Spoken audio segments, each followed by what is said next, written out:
So 2012, and this is the lesson I think a lot of people need to learn, is in order to go up, you oftentimes have to first go down. And so if you think about like a seed, right? Let's take a little seed of an apple tree. And so you take a seed, you put it in your hand. That seed is currently a seed. It's not a tree. It's got to fundamentally change what it is to become a tree. It's got to fundamentally change what it is to become that fruit.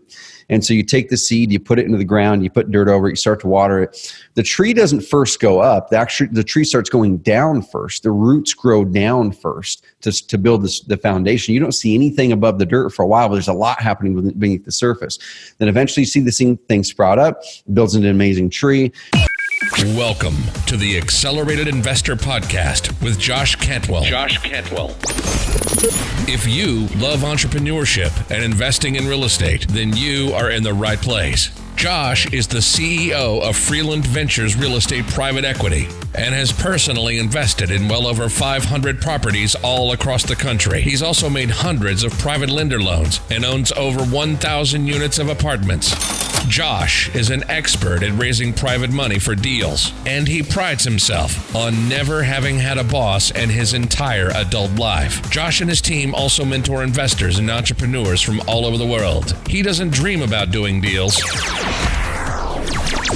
He actually does them, and so do his listeners and students. Now sit back, listen, learn, and accelerate your business, your life, and your investing with the Accelerated Investor Podcast. Hey, what's going on? Welcome back to Accelerated Investor. I'm so excited to be with you and to be part of your journey, part of your thought process, part of the system, the process, whatever it is that you're looking for in your entrepreneurial journey. I am just excited to be part of that and to be bringing you guests, solo cast strategies and ideas to help you along your entrepreneurial journey as a real estate investor, entrepreneur, a real estate agent, whether you're raising money, doing syndications, buying apartments, or building your own business in some other niche, whatever it is. Thank you so much for engaging with us. Today, I have a guest that I've known for a long time, but Trevor, I don't know that we've ever really gotten to know each other all that well. I've known Trevor Mauch. He's the CEO of Carrot.com.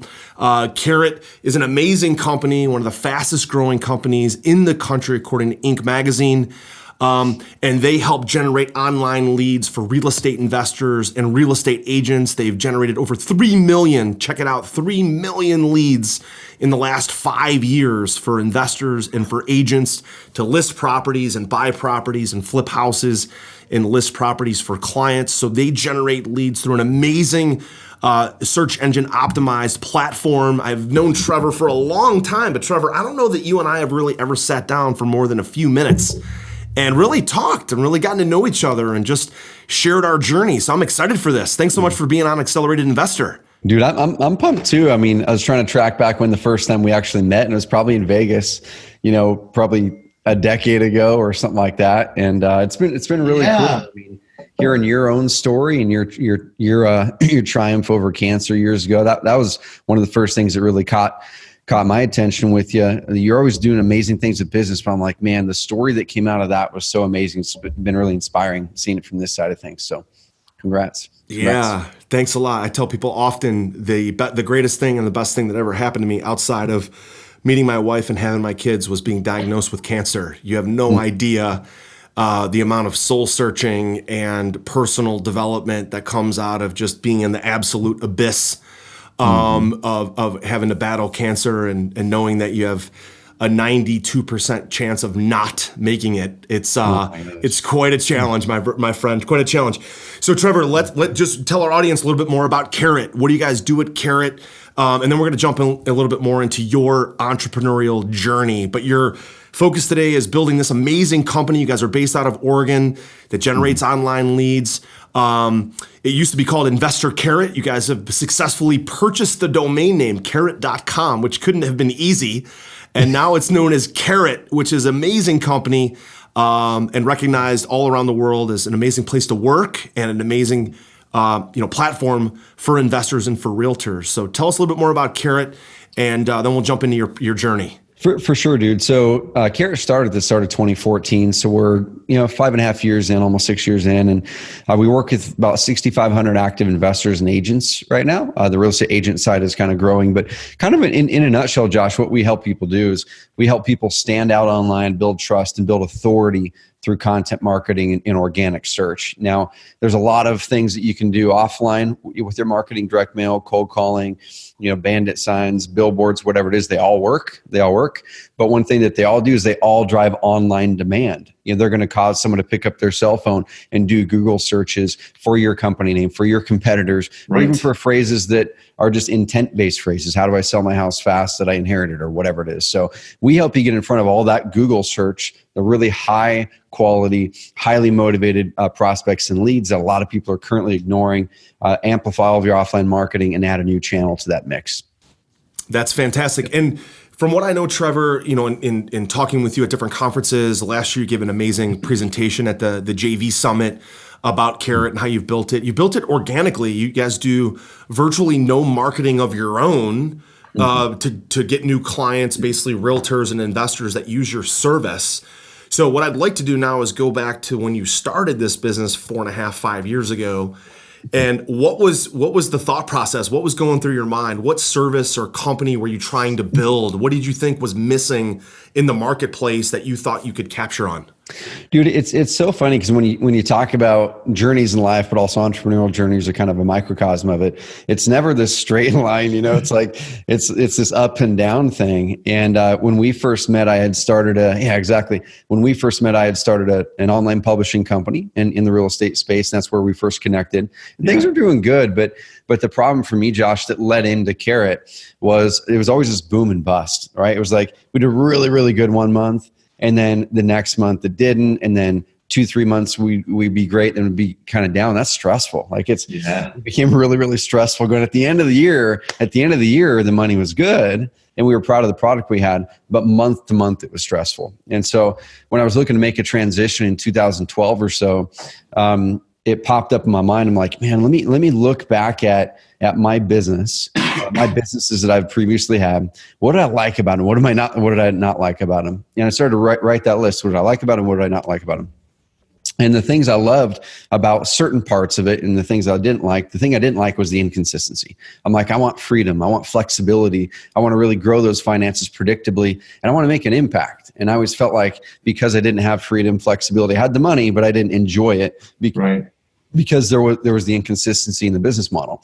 And so one of my non-negotiables was like, I want to create something that's consistent and predictable. And then I went back to it and I said, what was the marketing methods that led to the most consistency and predictability in my business? I'm like, man, I didn't do it enough, but the ones that were always the most consistent and predictable and gave me freedom and flexibility was always organic, was inbound, bringing people to me. The ones that got the good spikes of income, but then oftentimes didn't last too long, were the outbound. Now they work, but I said, how do I get off the outbound hamster wheel and get on the inbound and start to build momentum with evergreen content that's online for years and years, not just like up on a social media post for a couple of days. And so that's when we started Carrot, man. I took that idea and I said, I'm really good at this organic thing. I didn't do a lot of it in the business right before that, but the business before that one, that's all I did. And so I said, man, I'm just going to go all in organic. And can we do this for investors? And so that was why we originally started it. I'll kind of dive in one little mindset shift too that would probably be helpful for anybody that's looking to make a shift. Yeah, please do. I have some questions around this too, but go ahead. Dude, there's a couple things that were critical for me in that time because I was in this like trough, from the outside in. I think everyone probably looked at me in the probably 2011 and 12 phase of like, man, he's doing great, which I was. Honestly, just wasn't grateful for everything that I had been given. Really being honest. But then I was like, man, on the inside, I was just miserable. I wasn't enjoying my work. I didn't want to wake up to do the work that I'd created for myself. And I'm going, man, there's something wrong with this. The whole entrepreneurial dream is this thing where you're supposed to have freedom and all that. And I had trapped myself in my own business because I was doing work I didn't enjoy. I was doing work that I was good at. The work paid me really well, but it wasn't giving me energy. So there's a couple things I did, Josh, that completely shifted everything. The first thing is, I know it sounds funny, but a lot of people talk about, they talk about, hey, your unique ability is something that you get paid really well to do, and everyone says you're great at it. And that's what I chased for years. And I was getting paid really well to do this stuff, and everyone would tell me I'm great at it. It's like, shoot, that must be what I need to do. And it made me money. Then Greg Clement, mutual friend of ours, this is 2012. I joined the mastermind that he started for that one and only year. Yeah, right. And he was hammering on unique ability stuff. And I'm like, man, I need to find this unique ability stuff. And the one thing that I joined Strategic Coach for a year. And the one thing that that they said that hit me, that made the whole year worth it.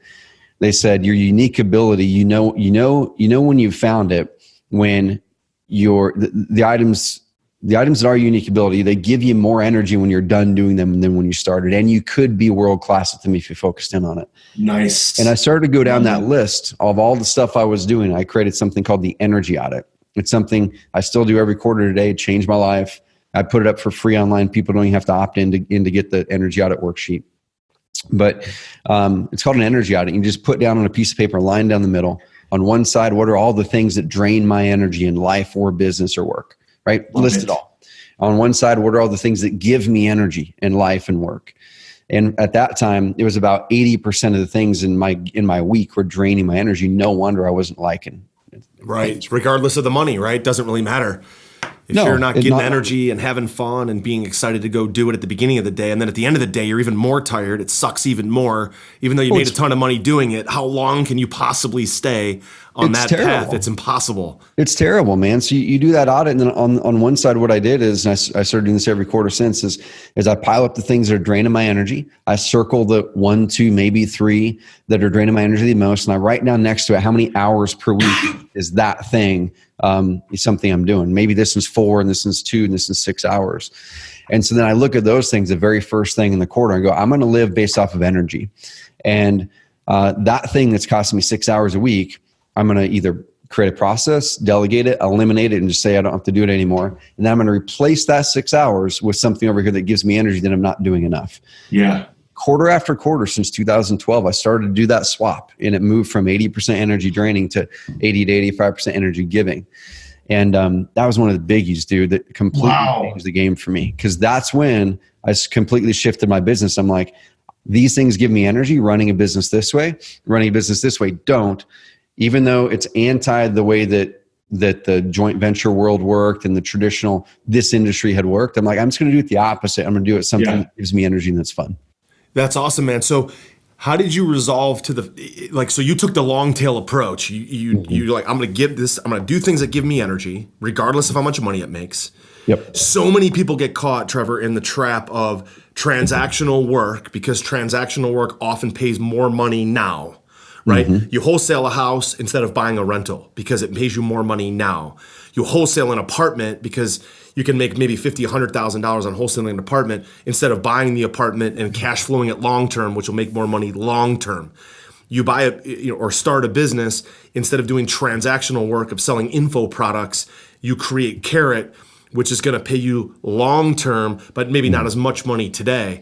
So in your own mind, how did the energy is one thing, but then there's also the economics of that decision, right? The economics is I might not make as much money today. So how are you able to structure a business in such a way that allowed you to focus on your core energy 80, 85% of the time and make that long-term decision? Because I think most people would prefer to do what you did, but it's the short-term shiny object. It's the short-term income. It's the short-term, wow, I can't give up this $400,000 salary to build the true business I want. It's the lure of today. It's the shiny object today. It's the more income today instead of doing what truly is your passion, which will probably pay you more in the long term anyway. You made that decision, but how did you resolve yourself to do it? Actually, do you remember the moment? Do you remember the instant when you said, I'm going to do this regardless of whether it pays me nothing today? Because it's what I love. Dude, such a great question. So there wasn't a moment. It was like several moments at the right moment. And I'll kind of walk you through those things. So at that time when I knew I needed a transition, I'm like, man, the work I'm doing, the product is good. I don't know, everything was good. It just wasn't hitting me right. So then what I determined, I'm like, dude, I just got to trim everything off of my lap that's not giving me energy. So that's when I sold half of that business, the Private Money Blueprint business, to Patrick. Amazing business partner. We're still buds today. We meet up at least once a year. I sold that. I got rid of one of my tech companies that I'd invested in because I was getting kind of distracted. I wasn't liking my work. So I'm like, well, maybe I'll like this. And I started investing in little things here and there. I lost almost all that money, right? Because it was terrible investments except for one. And it was a software company. And the software company, I started looking at the economics of it. I'm like, and that company's doing great today. It's scaling really, really good. I'm like, I don't really understand software. I don't know how to code. I don't know any of that stuff, but I like the economics of it. I like the fact that someone just kind of pays you monthly or pays you annually. Yeah. And that it's like stacking bricks. It's like building a wall. What most people do is that there's a hamster wheel over here, and then there's a pile of bricks over here, right? And let's say that the hamster wheel is, the more that you run, the more that like it drops a little food straight in your mouth. And then over here, the bricks, you like actually have to build a wall and build a house, and then build like your own little furnace with those bricks, right? And then eventually it's just going to like do the work for you. And so what people tend to do is they're going to jump on the hamster wheel and run. And as long as you're running on the hamster wheel, it's providing you what you need. But the second you jump off of it, it's going to slowly grind to a halt. You got to get back on the hamster wheel. And that to me didn't sound like a way to live, right? Right, so sure. I instead looked at the brick wall and I'm like, okay, what if I could build a brick wall? It's going to take a lot of work at the start. It's going to be dirty. I'm going to get my hands dirty. There's going to be a lot of things I'm doing that I'm not going to see any real result from for a while. But it's like taking bricks. You take a brick, you stack it, and you put in the mortar on, you slap the mortar on, grab another brick, you grab another brick. Eventually you got a whole row of bricks, but it's just one row. And you look at that and go, I can't do anything with that. Like that's not a wall. It's not anything yet. It's just a row. And I put all this work into it and I'm not getting anything out of it. But the vision of where you want to go. And so you put your head down, you jump over here, do some hamster wheel stuff because you know it pays you now, but you know that that's not where you want to focus in on long term. You got to do it now to get something coming in, but then you go back over here and pick up bricks, do hamster wheel, hop off, come back over here, pick up bricks, and eventually you stop hamster wheeling, and then your brick wall bounces everything back for you. Yeah. And so a lot of it for me was starting to adopt that mindset, was going, okay, if I had the route where I was netting $200,000 to $300,000 a year as a mid 20-something-year-old guy and I wasn't happy, I'm like, will bringing $1 million a year make me happy? Probably not. Probably not. So I'm looking at that going, okay, what would make me happy? Well, what if I could build a business that actually fueled my passion? What if I could build a business that was fun and that challenged me? And so that was really my first year of Carrot, dude. I didn't set out to build something big. We're the fastest growing software company in Oregon 2 years in a row. Like I did not set out to grow something big. I set out the first year with one mission. I'm like, I'm going to completely stop banging my head against the wall to try to find my life's purpose. Cause I was like struggling over that. I said, I'm just not going to look at it for this year. This is 2013. I said, what I'm going to do is I'm just going to make one purpose for work, this year, not for work, for everything. I wanted to look back at the end of 2013 and say with confidence that I did the best that I, as a person, could possibly do at everything that I tried to do. I was the best husband. I was the best father. I was the best, the best entrepreneur. And the only way I could do that was to do fewer things. And so that was my one mission. Is like, I looked back at the end of the year and went, okay, was I the best father? And in those moments during the year, I remember vividly, man, walked in my kitchen one time and put the dish on the counter. Because growing up, my mom kind of like did everything for us, which I love her to death. But, it took a while to work that out of me. Saps out of motivation a little bit. I just had this conversation with my kids this morning. I told them, like, you realize that my mom and I could give you everything. But you also realize that we won't. Yep, exactly. Right. And it's so critical, dude. So I had some of those bad habits that I was bringing in my own story from childhood. And I remember this one vivid moment where I put the dish on the counter and I was fully intending on like cleaning the dish later that day, but also probably knowing my wife. Yeah, exactly. But also probably knowing my wife was probably going to grab it and do something with it. Yeah. I remember in this moment, man, like I set it down and I turned around and I took 2 or 3 steps away. And all that popped in my mind was, that's not the best that I can do. And so I turned around, even in that little moment with the dish, right? I took the darn dish, put it in the dishwasher, closed it. I'm like, okay, there it is. And there's like a million of those moments in 2013 as I was starting to formulate this company and started it in 2014 that I started to rewire my brain around, okay, how do I actually focus on fewer things, maybe just one thing instead of 3 or 4 or 5 businesses? Yeah. So it's consistent. Make it so it's a momentum builder, not a hamster wheel. I'm going to build a brick wall. And every year I'm going to renew my contract with myself. Every year I'm going to go into it and say, do I want to do this again? Do I want to do carrot one more year? And like even today, dude, we'll do. Now, let's be transparent with people because I think it helps with the story. We'll do about $8 million in revenue and a highly, highly profitable team of 30 employees. Yeah. And so even today, while we have an amazing business, I look at that and I do a contract with myself. Do I want to do this again for another year?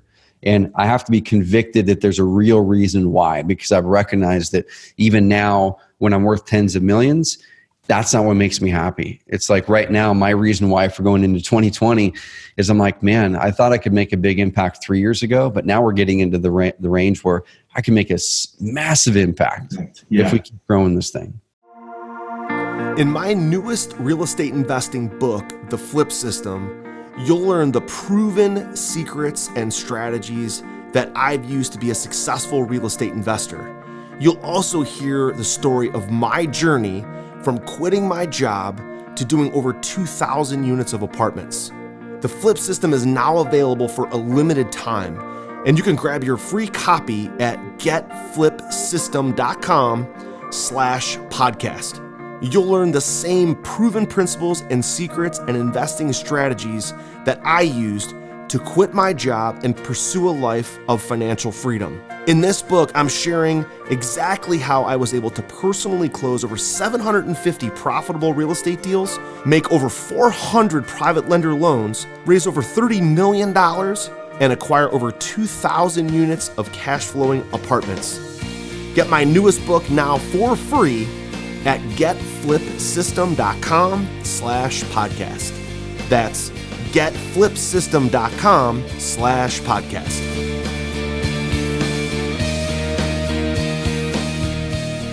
I love the idea of a 1-year contract, right? So like Michael Jordan, the last 3 or 4 years of his basketball career, just was like, I'm not sure if I want to play 3 years or 4 years. I'm not sure if I want to do this. I'm not going to sign a 4-year deal. I'm going to sign a 1-year deal with the Bulls, and we're going to try to go win a championship, which basically is another way of saying, I'm going to do the best I can do this year, just like you said. Is this the best I can do? And can I go all in for this year? Yep. And then at the end of the year, like, hey, did we win a championship or not? And maybe we did, maybe we didn't. Jordan did over and over and over, but not everybody always wins a championship. But the question then becomes is, do I want to commit to this for one more year? I think so many people that you, Trevor, and I come across, like, they make a decision and think it has to be a lifelong decision, right?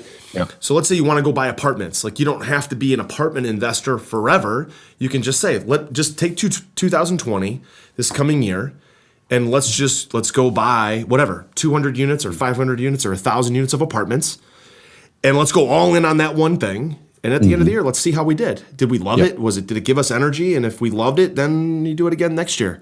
Yep. How do you think that approach of a 1-year contract has impacted you psychologically, knowing you make the commitment, you're all in for a year, versus saying, well, maybe I'll stick with this, maybe not. Maybe I can stop doing this in May or June. Maybe I can stop in September, October, versus I'm in for the next 12 months, and this is all I'm going to focus on. Yep. Dude, there's a couple things there. So that first year of it, the first year that I was doing that in 2013 going into 2014, if I would have not had that year contract with myself, I probably would have stopped at month 6 because it's hard to get momentum with the software business, especially when I wasn't leveraging my JV. I wasn't leveraging the community that I built the previous 4 or 5 years. I didn't at all. Like, I didn't hit anyone up, and I didn't do that. I still don't do that. And so that was the biggie, is knowing, hey, I'm going to give it a good full year. And oftentimes, dude, it takes a year or more to get momentum. And that's something a lot of people don't recognize, especially if you're doing apartment investing. I mean, it might take a while. It might take 8 months, 12 months, 24. I don't know. Yeah, with an apartment, easily, if you buy something that's not performing, it might take 18 months just to stabilize the thing. So like on my apartments that we own 2,400 units of apartments now with joint venture partners. And a lot of those buildings I haven't taken a nickel out of yet, because in the first 6 months or the first 12 months, we're stabilizing them. We're paying the investors first. And then as soon as we get to the refinance, right, to use the carrot analogy, that's the carrot that we're chasing, is the refi, because the refi happens. Now the investors get paid back their money, their principal. And then now we get a windfall of cash out refi proceeds and cash flow. So we're essentially doing something similar in that we're building something that's not paying us a dime in the first 3 to 6 to 9 to 12 months, because we know it's going to pay us forever. Yep. And dude, and that's part of the mindset shift too. So kind of going back to the juxtaposition of the fast cash, the income versus building that brick wall for momentum. This is one mindset shift that I had to make as well, is when you start to become successful at something, whatever that means to you, right? Like it could be a monetary thing, it could be whatever it is. But whenever you start to become successful at something, oftentimes that ego starts to creep up, and it makes it hard for us to want to go backwards, right? I remember vividly, man, it's probably like 2011 or so. Had a really, really great year. Had a great year. Some of the things we rolled out. I remember sitting there with my younger brother, Kyle. He's 6 years younger than me. He's an entrepreneur now too. I helped him start his company, and he's doing really well. I remember sitting there with him, and I said these words, and I said, man, I think I've got this figured out. Like, I don't think I'm ever going to make less money than I am today. Like I said those words. And the funny thing is, as soon as you start to say absolutes, what happens is sometimes like the universe conspires to help you find the opposite, right? And so I'm laughing because that's only happened to me like 5 times. Yeah, exactly. Over the last 20 years. Like, this is it. And then the next year it's like, shit, this is the worst year ever. Yeah, you got it figured out, right? And so I had this ego creeping up, and I think I let it go too long in that previous business where I probably should have made a shift earlier, because I'm like, I was that same mindset. I don't want to go backwards. Let me just kind of put my head down. Let me keep doing the work, and I'll figure out this little side hustle thing. And what I realized for me, Josh, was, at least for me, I couldn't run a full-time business and have rental properties and try to do this side hustle that was my passion. I had to pull back and completely eliminate ego. And I said, okay, you know what? I'm going to be okay in 2012 with my income going down drastically. I cut off my main income source, which was that business. And it sounds fancy that I sold it. Dude, I sold it for nothing. I mean, I'm not going to tell the specific numbers, because I don't know that Patrick would want to know, or want people to know. But I just said, dude, I love you. I don't want to have this be a negotiation. You tell me an amount and I will say yes to it. And he told me an amount that I felt was way lower than it was worth. I didn't say no. He even asked for a 5-year note to pay it off. I'm like, enthusiastically yes. So 2012. Wow. So 2012, and this is the lesson I think a lot of people need to learn, is in order to go up, you oftentimes have to first go down. And so if you think about like a seed, right? Let's take a little seed of an apple tree. And so you take a seed, you put it in your hand. That seed is currently a seed. It's not a tree. It's got to fundamentally change what it is to become a tree. It's got to fundamentally change what it is to become that fruit. And so you take the seed, you put it into the ground, you put dirt over it, you start to water it. The tree doesn't first go up. The tree starts going down first. The roots grow down first to build the foundation. You don't see anything above the dirt for a while, but there's a lot happening beneath the surface. Then eventually you see this thing sprout up, builds into an amazing tree. A little birdie finds a tree, builds a nest, and then the bird has a baby, and the bird's up there flying around getting food, and the babies are in the nest, like chirping at mom and saying, man, someday I'll be up there where mom is. I don't know how I'm going to get there. I don't know how to fly, but someday I will. And eventually that baby bird is ready to fly. It gets up on the edge of the nest, and then it's looking down. It's looking around, going, I don't know how I'm going to do this. I just got to trust some things. Right. And what happens is they jump off, and it doesn't go immediately up. It goes down first. The bird's flapping. Eventually it catches wind. Then eventually it goes. And the same thing happens with us in life and entrepreneurship. Is oftentimes when you make a pivot, you have to be okay with going down. That could be your bank account. Your bank account might have to go down drastically so you can build the foundation to build up something even bigger. Right. And that's what happened to me. My tax statement, I was flipping through, we moved a couple of years ago, and there was a box that had gotten passed around from house to house, and my tax statements were in there from the past decade or so. I was flipping through them, and 2012 I made $27,000, like me personally, 27 grand, dude, after I was making hundreds of thousands of years before that. And so it's so funny because that year I was insanely happy. Like I was like, man, I get to work on cool stuff. I don't care that I'm not making a lot of money. I don't know how this is going to work. It's like the baby bird. The baby bird didn't know how to do it. It saw an example, but it's got to do it itself. And I'm like, I don't really know how this is going to work. I don't know if this is going to work. It'd be cool if someday we can get a few hundred customers, and maybe I can bring in 15 or 20 grand a month. And, we just kept on blowing by that. So those mindset shifts, man, have been big. Be okay with going down before you go up, but have a plan to build momentum and recognize that you can't be on the hamster wheel forever and enjoy your work. Yeah. I also think, Trevor, it's important to recognize it'd be almost unicorn type shit if you left the business making hundreds of thousands and started another business and in year one made hundreds of thousands or more. Mm-hmm. And all of a sudden you were also enjoying your passion. You felt like you were in your joy, you were building momentum, and it just happened right away. It's natural for everyone to take a step back, a couple steps back, while you're planting those seeds and building momentum. And I think that's again, going from transactional work, whether it's you're in a corporate job, you're in sales, you're working 60 hours a week and you're making $350,000 a year in sales, but you fucking hate it. And which is what so many of my investors that invest in our fund and invest in apartments, that's exactly where they are. Or they were in that for, now they're 65 years old, and that they just like, well, I just stuck it out because that was my career path. I never liked my job, but I did it for the money. Versus, I took a step back. I know it's not going to be pretty. I know we might incur some debt. I know we might have our savings account drained down a little bit, but I'm truly going to enjoy this passion of my future life. That ultimately is the one decision that I think everybody needs to make. And some people just decide, I'm just more comfortable staying in this thing, whether it's flipping houses, whether it's transactional work as a realtor, whether it's Fortune 500, whatever the business is, versus building something for truly the long term. So Trevor, help me understand now today, right? You've built this amazing business. Your company's grown even more since the last I saw you last year. You probably have some personal principles and some business principles that you kind of run your personal life on and your business on.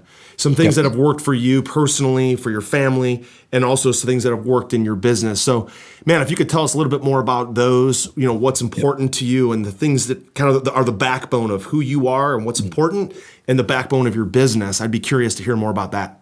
Cool. Dude, it's funny. I was just clicking on the screen to bring up this thing I call my non-negotiables. And there you go.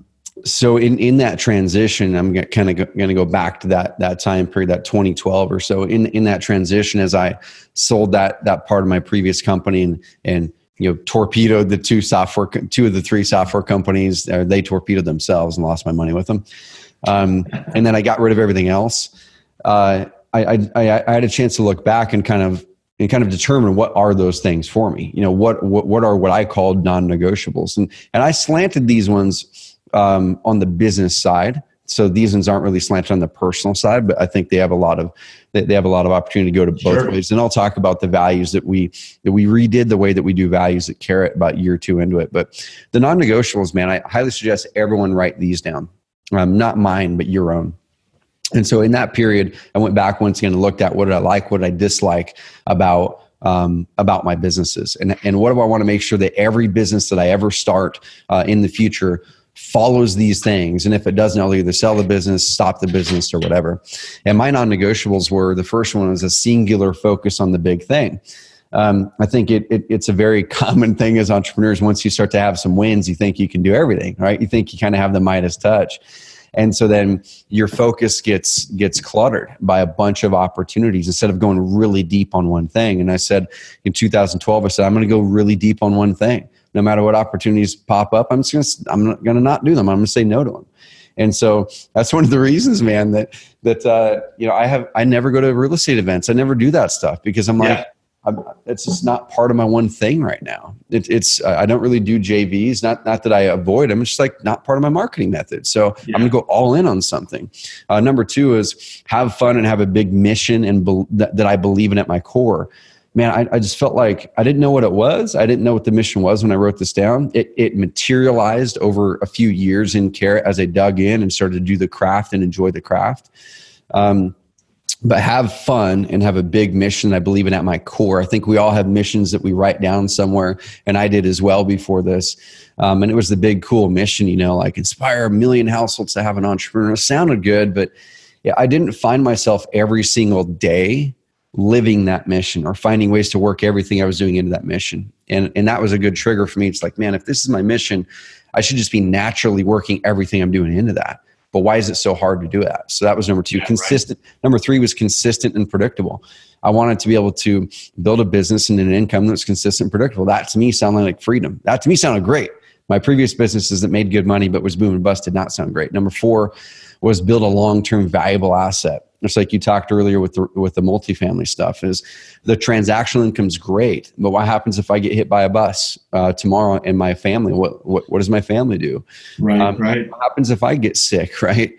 Will my business continue to grow without me and support myself and the family if I get sick? Or what if I just get tired of doing what I'm doing, or I want to take a 6-month break, or whatever it is? Or what if this is just a season of my life? What if I just want to run this business for 5 to 10 years and then possibly sell it and have a really big gain and continue to stair step up instead of doing what I'd previously done, Josh, where every 3 years I got tired of my businesses and then I would that one kind of fade out because I'd lose focus on it. Then I just started another one.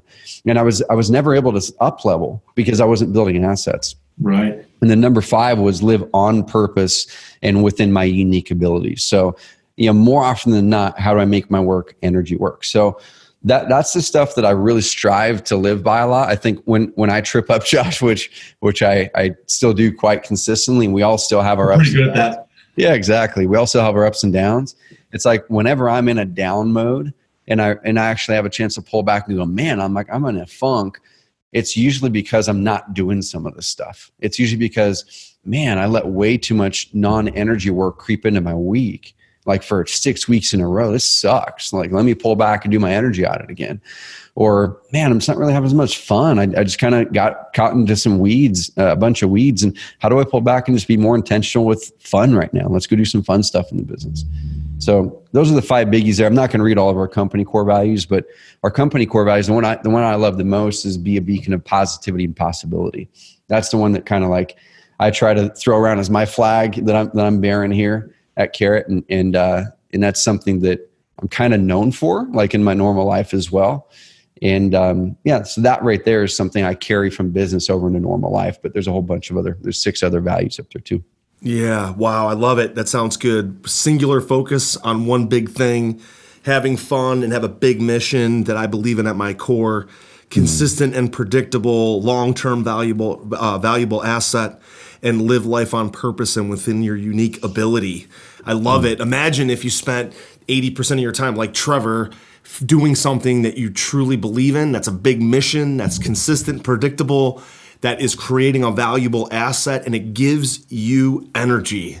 Imagine what that could look like. Congratulations, Trevor, on building an amazing company, and congratulations on, just living this, truly mapping it out and then living it. Because you see people talk about mission, goals, my values, but you see very few companies and very few individuals actually living it, making it happen. So congratulations on making them synergistic and work together. Dude, I appreciate you. And one thing I want people listening to this to recognize too is you guys are hearing like the highlight version of this, and I'll be real with you right now, Josh. Yesterday kind of sucked. Like yesterday wasn't a great day, and I could go into like why it wasn't a great day, and I was just like way low energy, and it kind of bled into today.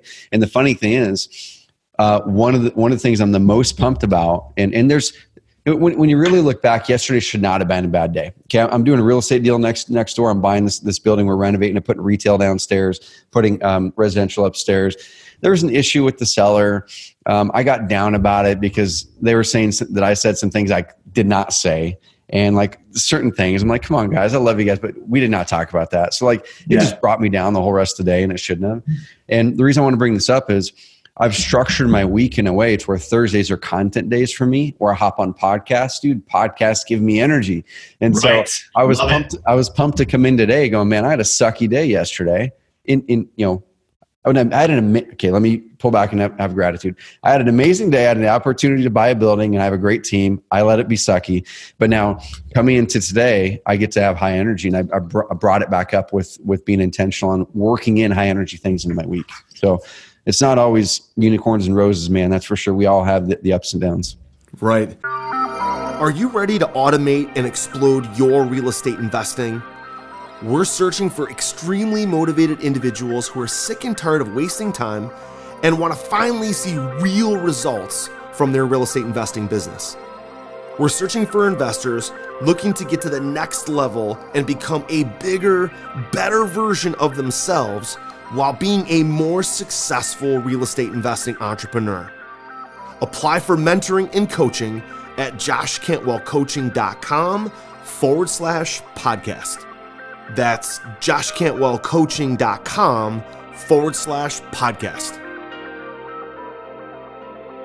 I love the quote. I've heard it so many times, and I try to live it as often as I can, is what if everything, every experience, every relationship, good, bad, or ugly, every business opportunity made or lost, what if everything was a gift? I love it. What if everything was a gift, right? So I had a conversation this morning. I have my COO actually resigned 3 weeks ago. And I think it's a good time. It's a good opportunity for him to do something else. I think it's a good opportunity for the company. I think it's just good all the way around. There's going to be some challenges, some hurdles, some clunkiness as he exits. His last day is tomorrow. But we met for breakfast this morning because I really respect him. I really respect his energy and his effort and all the value that he's brought to the company. I know we've given a lot back to him and allowing him to work from home and giving him a great place to earn more money and make a bigger impact. But we were talking this morning about, I could be upset. I could be pissed off that he resigned. But I look at this, I immediately thought when he said it, I said, you know what, Jay? I remember being on the phone 3 weeks ago. I said, this is probably a gift for both of us. Yep. And what if every day, everything, every experience, even yesterday, the bad day that you had, Trevor, what if it was a gift because of something, some way, somehow, some reason it's going to turn out to be a learning lesson, a way to be more positive, a way to maybe negotiate a better deal or, use what they said to your advantage in the future. Who knows? Yep. But it's some way, somehow going to be a gift that you can use in the future. I love it. Dude. So listen, Trevor, as we kind of round third here and head for home, I'd love for you to just tell our audience a little bit more about the energy audit and where they can get access to it. And then again, tell our audience a little bit more about where can they get more information about you and about Carrot and how they can, basically sign up for your services if that's something they want to inquire about. I love it, man. So I typed it up online to make sure I've got the right link. So if people go to carrot.com/habits, carrot.com/habits, there's a page, and I don't believe, at least on my end, there's no opt-in form. Like, you don't have to give an email. I want people to have these resources because they work so well for me. But on there is my energy audit process. Like I said, when I do that every quarter, I have an amazing quarter. When I don't do it is when I usually find myself midway through the year, go, damn, like something like a momentum's going away and it feels weird. I go, shoot, energy audit. Like I'm doing a lot of low energy stuff again. So go back and audit it. But also on there are a couple other resources that work really, really well for me. I've got my daily productivity sheet that I use when I'm here in the office that you guys can download on there as well. And then I've got my habit and goal tracker, which I use every single month, quarter, and day to help me make sure that I'm working on the highest leverage stuff and keep alignment with my team. My team has access to my habit and goal tracker worksheet. So you can get all three of those over there, guys, for free. There's no sales pitch over there. There's no opt-in, no nothing. Just go use it and put it to use. Yeah. And the thing that we haven't really talked about much is exactly what Carrot does, but you described it at the very beginning. Content marketing, building amazing, highly search engine optimized websites with content that drives traffic for realtors and for investors to get leads. You've driven in over 3 million leads in the last 5 years. For your clients, they take those leads, they buy houses, they flip houses, they wholesale properties, they list homes to sell them. It's a lead generation, an unbelievable platform. So if people want more information on how they can sign up for those websites, get the content, and get more leads, where do they go to get that information? Yep. Go to carrot.com go to carrot.com.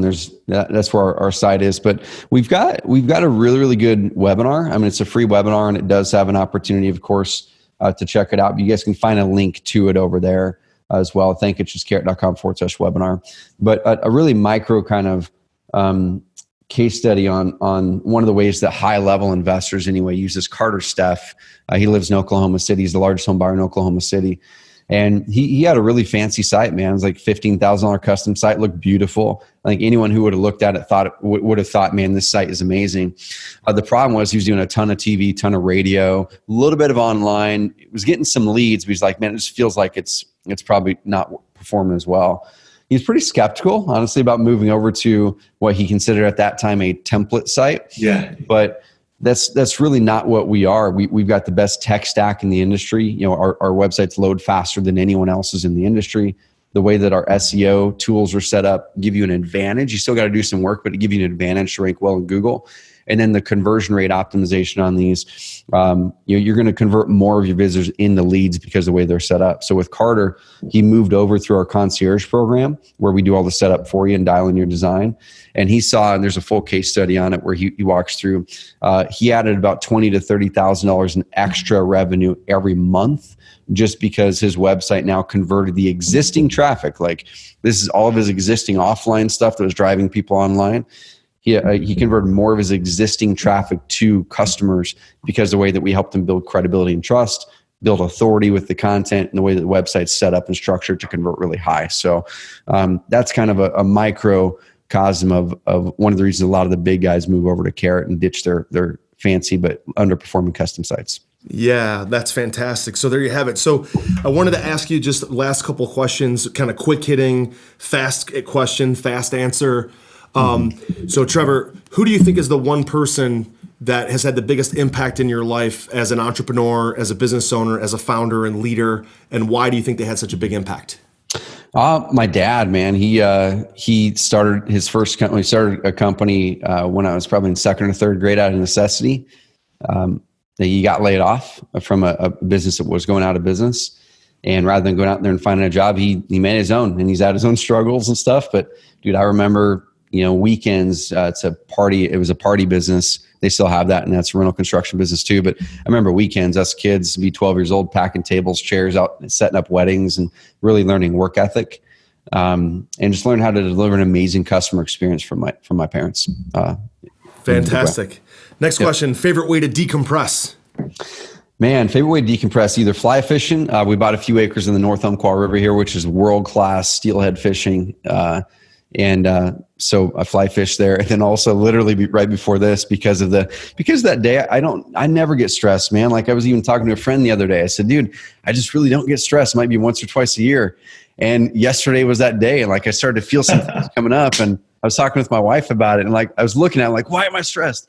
So one of my favorite things to decompress is working out. And so we built a gym in our office 2 years ago. I have our trainer comes in, our coach comes in 5 days a week. And today we did, it was essentially massages, but we call it mobility. It's like we're working the muscles. It was amazing, dude. Like I'm reset. I'm good now, working out, getting the muscles reworked, getting massage, stuff like that's a good reset for me. There you go. Last question, favorite thing to do to show appreciation towards your employees, your family? Is there something that you like to do to, just help them understand how much you appreciate and how grateful you are for them? Sure. Let me grab this right here, dude. I found these a couple years ago, and I've got a brand new box over there because these are almost gone. But it's something I give to all the Carrot campers who come to our event, and all of our employees get them at their welcome box. It's called a gratitude box. And years ago, back when I was doing a lot of JV stuff and event stuff, whenever I'd be at airports, I'd pick up 5 or 10 postcards from wherever I was traveling. And then I would pull away, whether it's on the flight or I'd get home and I'd have a stack of postcards. I still have some back there. And I would just pull away and take 5 minutes to write a note to somebody, anyone that popped up in my mind. And so because I stopped traveling as much, I don't have as many postcards. And so there's this box called Gratitude Box, and it essentially has 365 thank you notes in it. This is all that's left in here for the year that I've got to write now. The rest of them I've written for the year.